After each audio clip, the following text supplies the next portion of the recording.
So, the corruption allegation drama going on between the National Assembly and the Niger Delta Development Commission, NDDC, took a new twist yesterday as the acting managing director of the commission, Professor Kemebradikumo Pondei, appeared to have fainted during the presentation at the ongoing probe.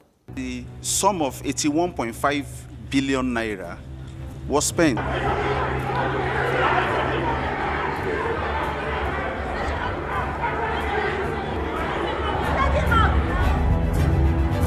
Oh, wow. So, Tope, what do you make of this? Okay, lots of... So, I'm a Nigerian, and I've been politically aware for the past 15 years, like actively following the politics of Nigeria, so I'm not surprised by this. And I'm so cynical because they've given me evidence to be cynical. I don't believe the fainting. Our Nigerian politicians, when it is time to defend corrupt practices carried out under their administration or under their watch, they all fall sick.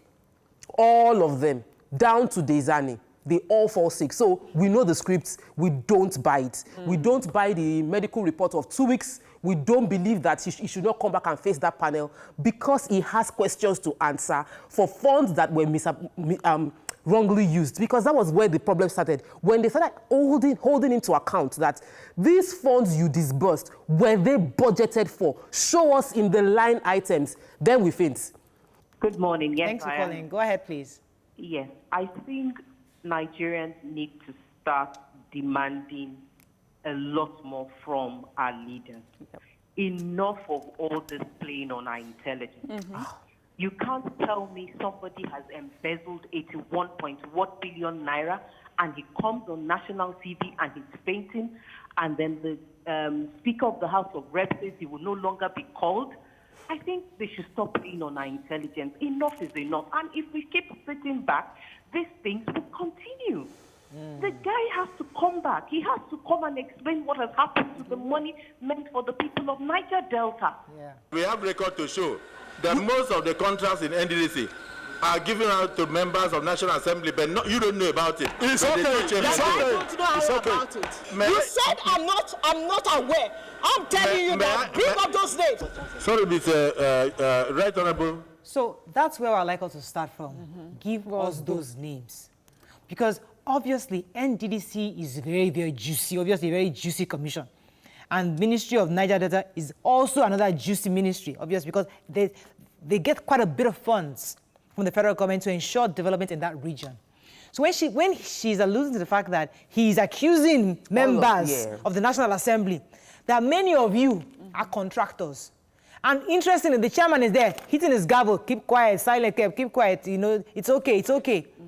And you hear the other honorable speaker saying, okay, don't bother, let's all come back, Okay, let's move on, you know, giving them a soft landing. You begin to think that, are these all stakeholders? Are these stakeholders in this? What he's trying to achieve. So when I heard him go in that direction while watching, I felt that he was trying to evade answering the real questions that are thrown at him. And this was going to be a good distraction. When you get accused, you're supposed to answer the questions directly. Did you do this? You say yes. Did you do this? You say no. When they say, did you do this? You say, but you are a beneficiary. What are you doing? Evading techniques. What he did was to try to evade answering the questions by throwing a jab at them. And he achieved it because he distracted them. Is there truth to the jab? Of course, there will be truth to that jab. That we all know that they are beneficial. We've heard this many times. Yeah. So for me, what for me is that they are so confident that they can do this on national television, and they know Nigerians will take it. In another country, in a sane country, that video will mean the end of so many jobs as of this morning. Right. But they know Nigerians will take it. You know, the first caller just said, we need to demand more. We need to be more angry. We need to be more active. where are the Ijaw Youth Council? I mean, when we hear Niger Delta youth about anything, they are tough, they don't take nonsense. And then things like this, so embarrassing on national TV about your area. Tope was saying that where the people, the regular people are not speaking up. Why would they speak up? Monies that were supposed to go for education, to educate these people, empower them, they took it away. There's nobody that can speak up because they are not educated, they are not confident because they are not empowered. They are struggling every day with the crumbs, with the environmental degradation happening because of oil excavation in their communities. Nothing is being done for the regular man. The man cannot speak up. We've had many probes, Murayo. This is the first one. Where is the probe on NNPC? We've had probes. It's not today. Where is the probe on NPA? We've had probes. So probes would come and go. And then the report is submitted. White papers are everywhere. Presidential office white papers. We don't do anything about it.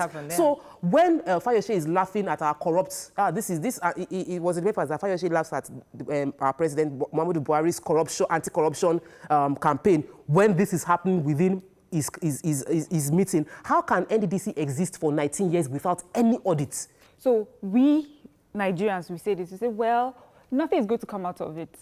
That is how we have accepted and ended it. We cannot keep saying, well, what are we going to do? It's on our head. So that's the question. What's the next step? So what are we going to do? Do we wait every 4 years before we can do something? We need to find a way to change how things work here.